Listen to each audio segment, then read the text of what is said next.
Girlfriend boyfriend ना एक ठो ट्रेंड चल गया, अजब हाल है भाई साहब। एक बात हम आपसे कहना चाहते हैं, मेरे पैसे से अगर आप मोबाइल खरीद लीजिएगा तो अल्टीमेटली इकोनॉमिक्स के हिसाब से उस मोबाइल पर अधिकार किसका होगा? मेरा होगा, क्योंकि पैसा मेरा है। तो आप सोचिए, आप बाप के पैसा से अगर लड़की पटाएंगे तो लड़की किसकी होगी इकोनॉमिक्स के हिसाब से? बाप के लिए। तो लड़कियों को भी कहते हैं कि भाई ऐसा लड़का को मत वैल्यू दो जो बाप की कमाई पे तुमको घुमा रहा है। और लड़कों भी कहते हैं जागो, अगर बहुत शौक है ना गर्लफ्रेंड बनाने का तो अपने पैर पे खड़े हो जाओ। जिस दिन पैर पर खड़े होगे ना उस दिन समझ में आएगा ये सब चीज़ें फालतू चीज़ें होती है। कई लड़के बेचारे का दिल टूट जाता है, उनका शरीर एम्बुलेंस की तरह हो गया है, घायल दिल लेके घूम रहे हैं। अरे फालतू ये सब चीज़ है। जीवन में किसी के लिए आंसू मत बहाइएगा, वो आपके आंसुओं के काबिल नहीं होगा। और जो आपके आंसुओं के काबिल होगा वो कभी आपको रोने नहीं देगा। दिल टूट गया, गोली मारो यार, प्यार 24 कैरेट का था आपका, उसी की औकात नहीं थी जो खरीद सके। जिंदगी में कामयाब होने के लिए याद रखिएगा, ये मायने नहीं रखता है कि आपने कितना किया, मायने ये रखता है कि आप कितना कर सकते थे। जब लंका में पुल बनाया जा रहा था पत्थरों को जोड़ जोड़ कर सीता माँ को लाने के लिए, तो बंदरों के साथ साथ गिलहरियाँ भी वहाँ पत्थर भर रही थी। इन सब से कितना पत्थर ही उठेगा। एक बंदर आया तो उठा के फेंक दिया गिलहरी को, भाग यहाँ से, तो इतनी पत्थर बीच में ला रही है। तो मर्यादा पुरुषोत्तम राम के पास वो जाके गिलहरी गिरी, तो गिलहरी को वो प्यार से सहलाए थे ना, तो ऐसा कहा जाता है कि इस पे जो निशान है गिलहरी की पीठ पे वो राम जी का है। राम जी ने उस बंदर को बुलाया और कहा कि देखो तुम इतना विशाल पत्थर उठा रहे हो तो तुम्हारा शरीर भी विशाल है। ये गिलहरी इतना बड़ा पत्थर उठा रही है जितना इसकी क्षमता है। तो आप अगर कामयाब होना चाहते हैं तो आप ये मत सोचिए कि आप हमने आज 8 घंटे पढ़ लिए या 8 घंटा हम मेहनत किए। आप ये सोचिए कि आप कितना कर सकते थे। और देखिए, जो सपने देखते हैं उनके लिए तो पूरी रात छोटी पड़ जाती है, और सपने पूरे करने वाले के लिए पूरा दिन छोटा पड़ जाता है। अगर आपके अंदर जिम्मेदारी है ना, तो आप यकीन मानिए आप चैन से सो नहीं पाएंगे। जिम्मेदारी ऐसी चीज होती है जो रातों की नींद छीन लेती है। रात में जगने वाला हर लड़का आशिक नहीं होता। पैसा और समय में तालमेल बिठाना बहुत जरूरी होता है। पैसा कहता है कि तू कुछ करेगा तो हम आएंगे, जबकि लोग गलती करते हैं। लोग कहते हैं कि पैसा आएगा तब हम कुछ करेंगे, ऐसा नहीं है। पैसा कहता है कि तू मुझे आज बचा ले, मैं कल तुझे बचा लूंगा।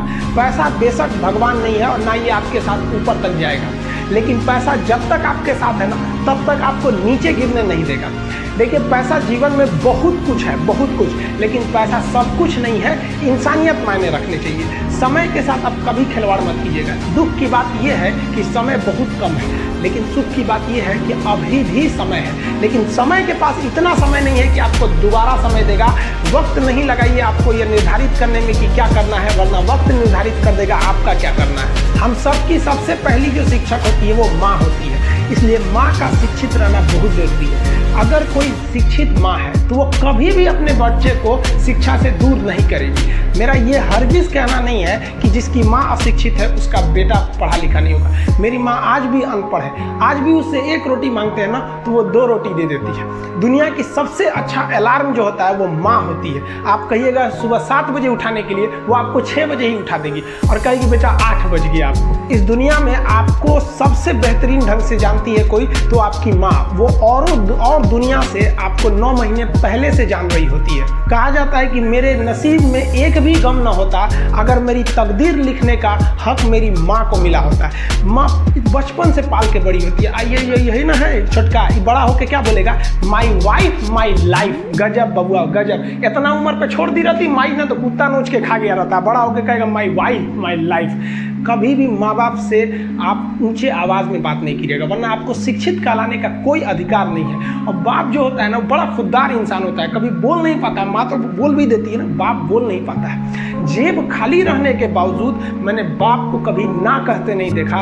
इस दुनिया में बाप से रईस इंसान मैंने नहीं देखा। ये देखते होंगे कुछ लोग आपके गलत बात का भी जवाब नहीं दे पाते हैं, तो जवाब देने भाई साहब सबको आता है। बीच में माँ बाप का संस्कार चला आता है। संस्कार बहुत चीज़ होती है। संस्कार यदि आपके अंदर है तो सब कुछ हारने के बाद भी आप जीत सकते हैं। और अगर संस्कार की जगह अहंकार आ गया ना तो जीता हुआ भी चीज़ों को हार सकते हैं। कमज़ोर व्यक्ति ही दूसरे काम का बदला लेता है, लेकिन जो ताकतवर होता है वो माफ़ कर देता है। लेकिन जो बुद्धिमान व्यक्ति होता है वो इग्नोर कर देता है, नज़रअंदाज कर देता है और बच के निकल जाता है। क्योंकि अगर कोई व्यक्ति आपको पहली बार धोखा दिया तो इसमें उस व्यक्ति का गलती है, लेकिन वही व्यक्ति अगर दोबारा धोखा दिया तो इसमें आपकी गलती है। सबसे समझदार होके चलिए और मिजाज में कुछ सख्ती भी रखिए।